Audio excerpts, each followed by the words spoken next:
சங்கீதம் 41. சிறுமைப்பட்டவன் மேல் சிந்தை உள்ளவன் பாக்கியவான். தீங்கு நாளில் கர்த்தர் அவனை விடுவிப்பார்.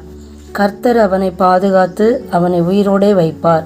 பூமியில் அவன் பாக்கியவானாயிருப்பான். அவன் சத்துருக்களின் இஷ்டத்திற்கு நீர் அவனை ஒப்புக்கொடீர். படுக்கையின் மேல் வியாதியாய் கிடக்கிற அவனை கர்த்தர் தாங்குவார். அவனுடைய வியாதியிலே அவன் படுக்கை முழுவதையும் மாற்றி போடுவீர். கர்த்தாவே, என்மேல் இரக்கமாயிரும். உமக்கு விரோதமாய் பாவம் செய்தேன். என் ஆத்துமாவை குணமாக்கும் என்று நான் சொன்னேன். அவன் எப்பொழுது சாவான்? அவன் பேர் எப்பொழுது அழியும் என்று என் சத்துருக்கள் எனக்கு விரோதமாய் சொல்லுகிறார்கள். ஒருவன் என்னை பார்க்க வந்தால் வஞ்சனையாய் பேசுகிறான். அவன் தன் இருதயத்தில் அக்கிரமத்தை சேகரித்து கொண்டு தெருவிலே போய் அதை தூற்றுகிறான். என் பகைஞர் எல்லாரும் என்மேல் ஏகமாய் முணுமுணுத்து எனக்கு விரோதமாயிருந்து எனக்கு பொல்லாங்கு நினைத்து, தீரா வியாதி அவனை பிடித்து கொண்டது, படுக்கையில் கிடக்கிற அவன் இனி எழுந்திருப்பதில்லை என்கிறார்கள்.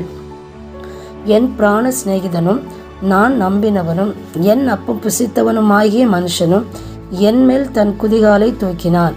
கர்த்தாவே, நீர் எனக்கு இறங்கி நான் அவர்களுக்கு சரிகட்ட என்னை எழுந்திருக்க பண்ணும்.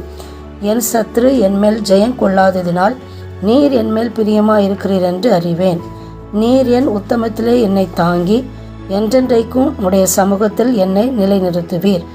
இஸ்ரவேலின் தேவனாகிய கர்த்தர் அநாதியாய் என்றென்றைக்கும் உள்ள சதா காலங்களிலும் ஸ்தோத்தரிக்கப்படத்தக்கவர். ஆமேன், ஆமேன்.